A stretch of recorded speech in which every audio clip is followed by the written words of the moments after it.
Hello and welcome to this new episode of Daughters of Narcissistic Mothers podcast. I'm Matilde and I'm your host. I'm an inner transformation mentor, supporting women in healing mother wounds through women's circles and through the one-on-one 10 weeks program. To know more about these offerings, check out my website, womenreclaimingtheirfullness.me. Today, I want to honor a topic request I received quite some time ago. So thank you for your patience if you are the person that has sent me this request. And for everyone, your requests are always welcome. And if you have questions, you can email me at matilde at womenreclaimingtheirfullness.me. So, and the email address is also in the description of the episode. So the request was about calling a narcissistic mother for validation only to get disappointed with the outcome of such a call. So with that said, let me ask you, do you ever feel the need to call your mother to tell her your good news, maybe, only to be disappointed with the reaction? Do you ever feel the need to call your mother to tell her to share what's going on in your life, even knowing she will respond in a way that's hurtful for you? And if you do, and you're nodding right now, I get it. I have always rang my mother, before going no contact, that is. I rang her when things went bad and I felt I needed support. I rang her when things went well to get validation. And I rang her when I needed advice on things. I spent years on the phone to my mother as she went to live in a different country since I was 12. So phone calls, it's where we were at. And each call was characterized by 3 phases. The pre-call phase, which was a mix of excitement at talking to her with dread at not knowing what form I was going to get her in. As I grew up, dread became much bigger than excitement, until it was all there was there. This dread coiling in my stomach each time I was about to dial the number. The second phase is the call phase, the actual call, where I was totally absorbed into whatever my mother would be saying, completely forgetting myself and anything else I had to do, which made the phone calls last forever at times. And the third phase was the after call phase, which was without fail a phase of devastation and the need for recovery that followed. And for a long time, I had this down to me being a mess, or too sensitive, or just incapable of coping, bad, so on. You can fill in the blank.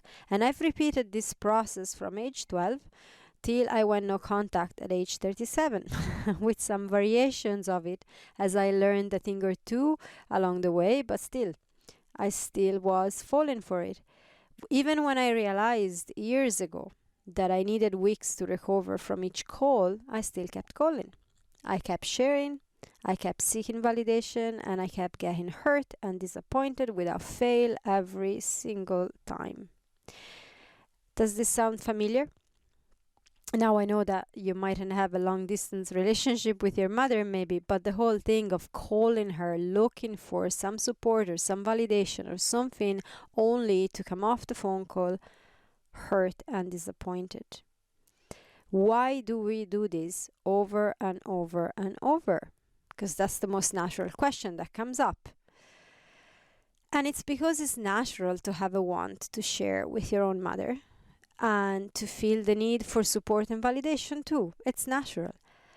But what will happen when we call a narcissistic mother, and note that this actually applies also to in-person visits? So we're talking about phone calls today, but to be honest, if you do that, if you're living close to your mother and you go visit her for support or for validation or for asking advice, it's the same thing.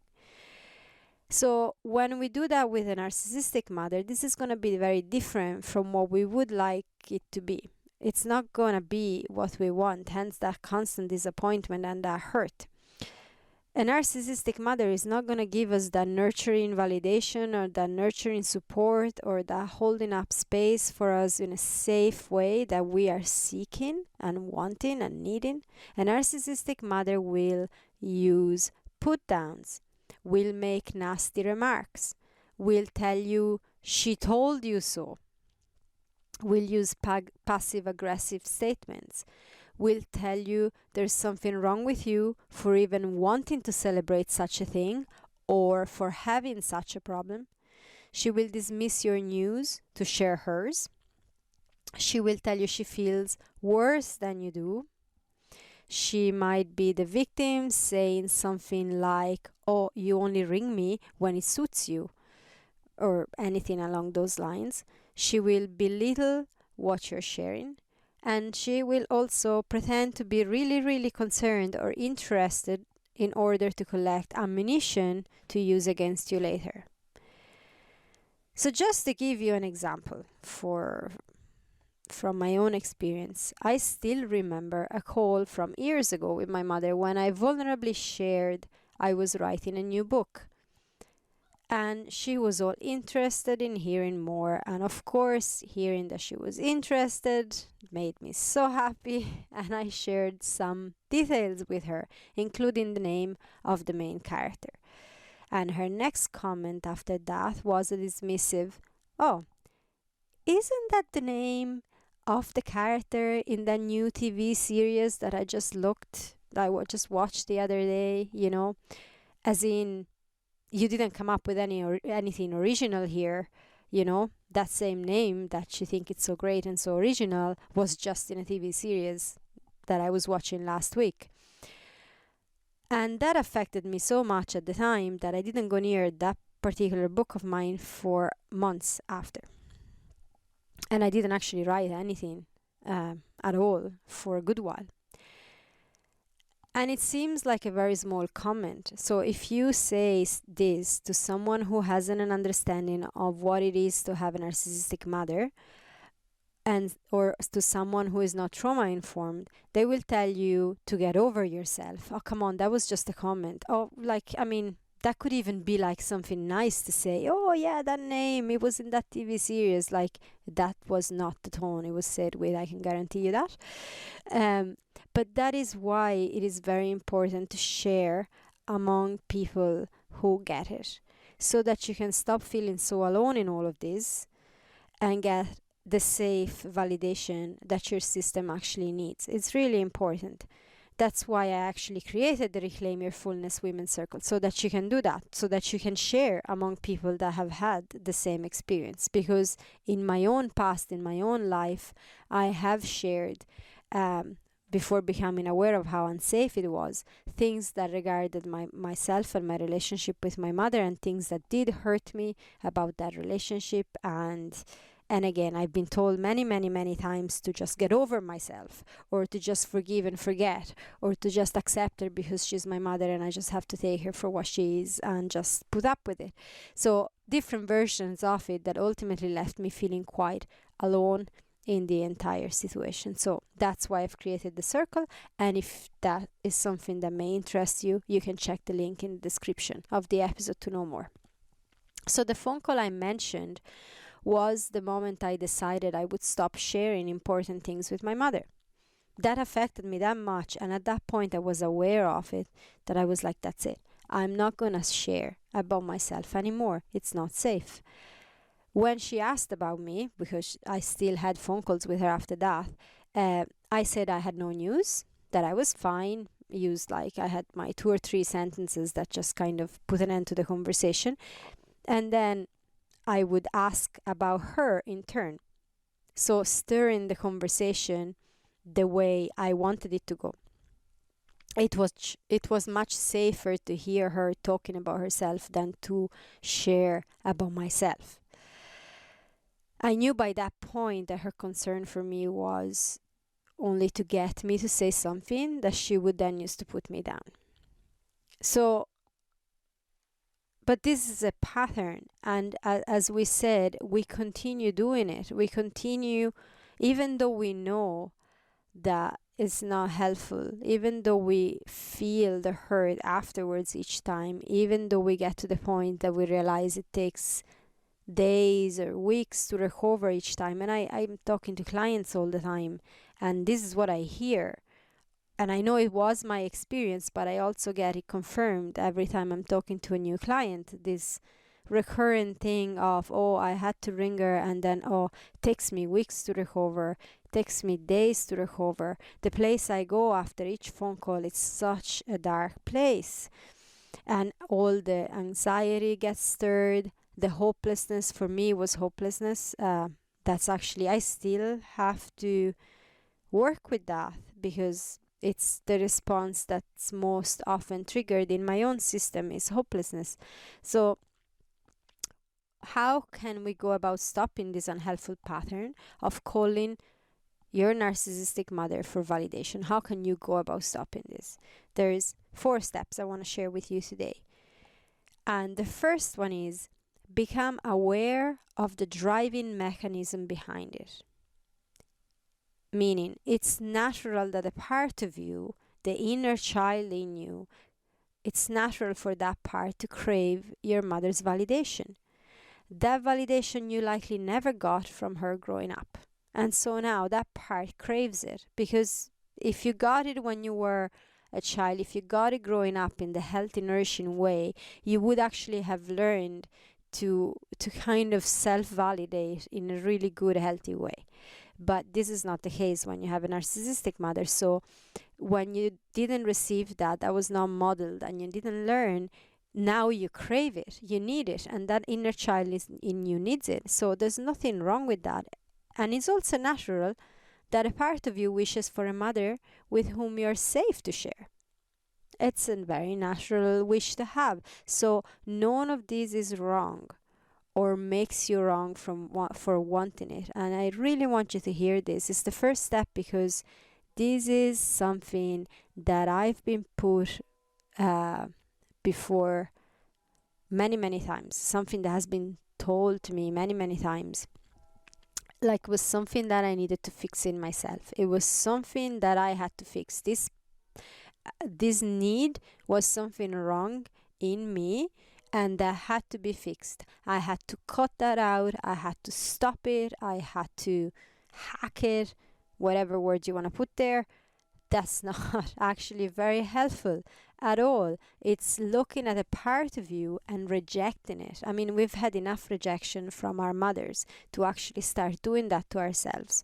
So rejecting that part is not going to help anything. Understanding the mechanism and becoming aware of it, and understanding that there is that part, and that part is not wrong. It's just not helpful to follow it. But it's not wrong and does not need to be fixed. It's just that part needs to be held by the hand, by the other part, and that is the step 2. Connect to that part of you that knows sharing vulnerably with your mother is not helpful for you. It's not helpful to ask for her advice. It's not helpful to seek her validation. It's not helpful to wanting to talk to her about your stuff. Is not helpful. And there is a part in you that knows this.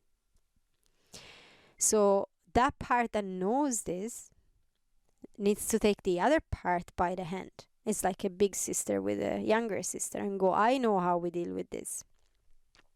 And you're fine, and you're okay, and there's nothing wrong with what you're feeling, but we can't do what you want right now. We're gonna do this other thing instead, and we're just gonna be very selective in what we're gonna tell mom. And that's really important. That's not lying.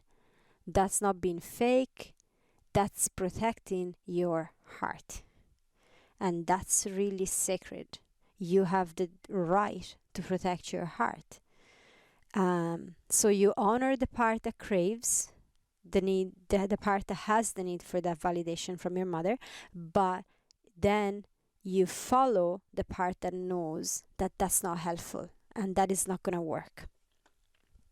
The third step is find somewhere safe for you to share what matters to you. So that part that craves, that part that wants to share, that part that wants not only the validation but also the good experience to actually safely share things that are important to you, that part needs to be honored. Now, we've clarified that it's not helpful to do that with your mother, but that doesn't mean that we're not going to do it at all and we're just going to be quiet all the time. So find a space that is safe for you to share what matters to you. In my example of the sharing of the book, I love sharing about my books. I mean, that is the most fun part, really. I love writing them. That's amazing and it's super fun. But I also love talking about them with other people.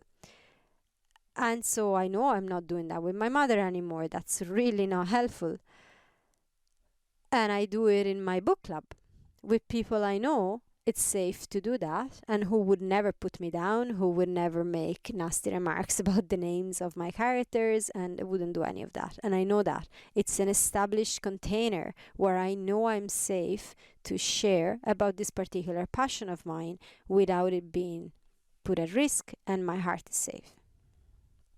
The same way that we said earlier, sharing about your experience with your narcissistic mother, it's safer to do that within a circle of women that have been through similar experiences and that are going to be able to understand exactly where you're coming from. They can relate. And so they're not going to put you down. They're not going to tell you to get over yourself. They're not going to push you to do things that you're not ready for, because they understand that they've been in the same place. So the third step is finding somewhere safe for you to share what matters to you. Step 4, this is for those of you who are still in contact and that will continue to call their mothers, because if you are in contact with your mother, you're going to have phone calls with her. But make sure that the call is not about you, it's about her, which with her being a narcissist should not be all that difficult, to be honest. I do remember that when I started figuring this trick out, I mean, oh yeah, I'm fine, but tell me about you. My mother was all too happy to talk for an hour about her own shit, because that's what she does anyways. But I also know that sometimes they can be very insistent in wanting to know about you and wanting to pry, because that's how they collect information and ammunition. And there is this kind of fake concern, but I'm your mother, I need to know everything about you so I can really help you, even though they're never really helping and you don't need their help.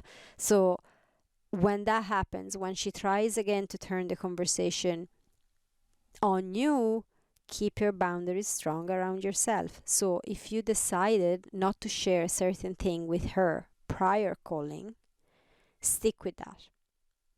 So if I'm not ringing my mother anymore, I'm no contact, but if I had to, so after that famous phone call, if I had done some writing, and it is not just the writing, there was a whole heap of things of my own life that I wouldn't share with my mother, but stick with that example.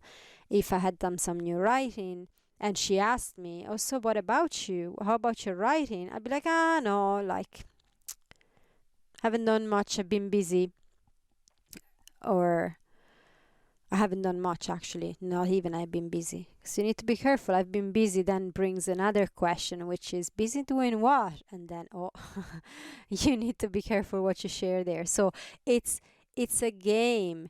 If you start approaching it not like, oh, it's terrible that I need to communicate with my mother like this, but if you choose to communicate with your mother, so if you choose to have phone calls, make them in your own terms. Play a game. Make it a game as to you are gonna always hold the reins of that conversation, and you're always gonna turn it around to her, and you're not gonna share the things that you've decided you don't want to share. And then you can have decoys, you can have things that you're willing to share because they don't matter anything to you. I don't know. I give an example. So the book, it's not something I want to talk about because it's very personal, but I can say that I bought a new wax for my wooden floor because I don't give a crap about it. I probably didn't even buy it, but I can just throw that in there. So she has something to go on about, but it's not going to hurt me because I really don't care.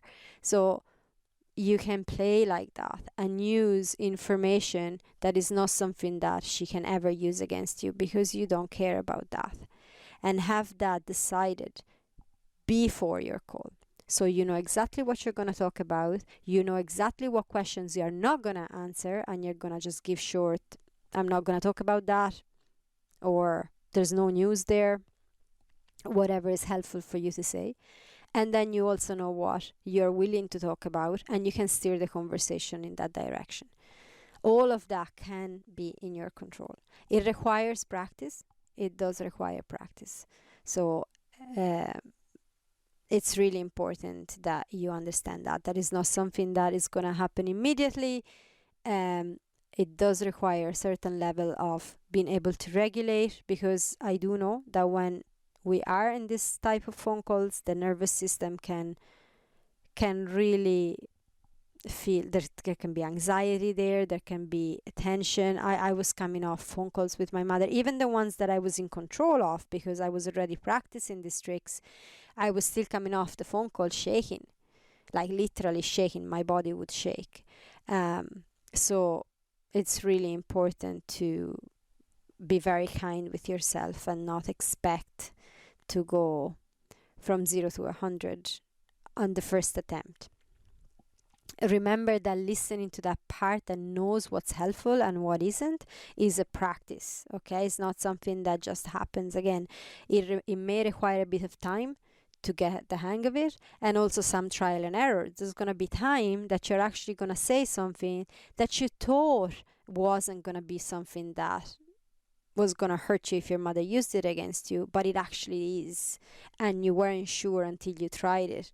So that's going to happen, and there's going to be time that you think you're in control of the conversation, but she's actually managing to steer it back at you, and you find yourself in a corner and you end up saying something and then you'll regret having shared with her. All of this can happen as you are practicing and as you're trying. So again, keep practicing. Journal about the conversation that you're gonna have. Sometimes that, like, I know for some of my clients, journaling is something that is really helpful, and then I have others that really hate it. So that's really for you to feel into. But I, for example, didn't journal about the conversation I was gonna have, but I did them out loud. So when I'm in the privacy of my own home and there's no one there, I can have a full-on conversation as if I was having a conversation with my mother. And that helps me, or used to help me, then to have it ready for when the actual conversation was going to happen. So practice when you are in a place that you're safe to do so, like your journal or your own talking out loud. So that then when it happens, it rolls off your tongue and you are more prepared. I also want to say that there are cases, like mine was, when even by deflecting and only listening to your narcissistic mother can actually be too much. It was for me. She would still find ways to put me down even without me sharing anything. Like, just by merely talking, she would still manage to have me coming off the phone call a mess.